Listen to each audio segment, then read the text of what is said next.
Quite an introduction there.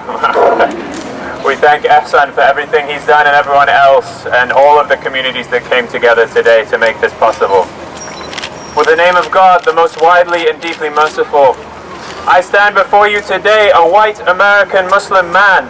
born to a Norwegian American mother and a British father. My spiritual mothers and fathers, that is, the people who taught me Islam and have influenced me the most, are African, African American, Arab, Native American, Southeast Asian, European American, and Latino. This is the potential that Islam at its best has offered the world, a community of faith that brings diverse people together.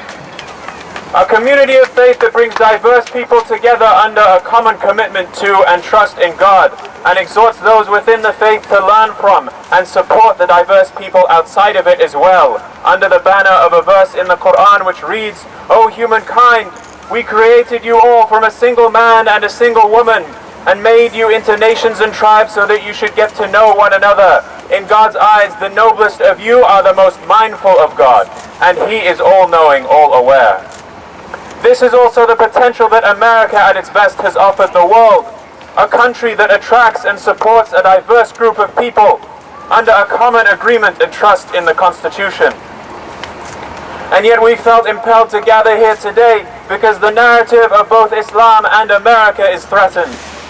Too many people are listening to the narrative crafted by a handful of Muslims who say that Islam is about exclusivity and violence against those within and without the faith, and not listening to the billions of Muslims who live out the statement of the Prophet Muhammad, peace be upon him, who said, "The Muslim is the one from whose tongue and fist other Muslims feel safe, and the believer is the one whom all humanity entrust with their lives and their property."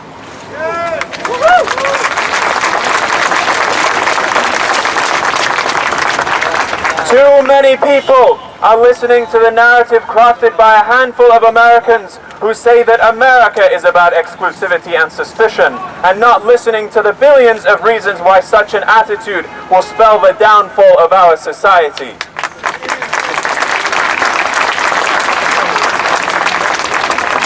The British historian Arnold Toynbee wrote in the mid-20th century in his epic study of human civilization and history that civilizations are born as a response to challenges, and they fall not because of environmental threats or threats from other people, but a failure of the small group of people who rule to respond creatively and effectively to the real challenges the society faces, as the group becomes a dominant minority that demands obedience without deserving it. Brothers and sisters in humanity, let us be gathered here today as the small group of people who pledge not to be blinded by rhetoric that African Americans, Native Americans, Latinx, Muslims, or any other minorities are problems, but that in paying attention to how they are treated or mistreated lies a solution to our country.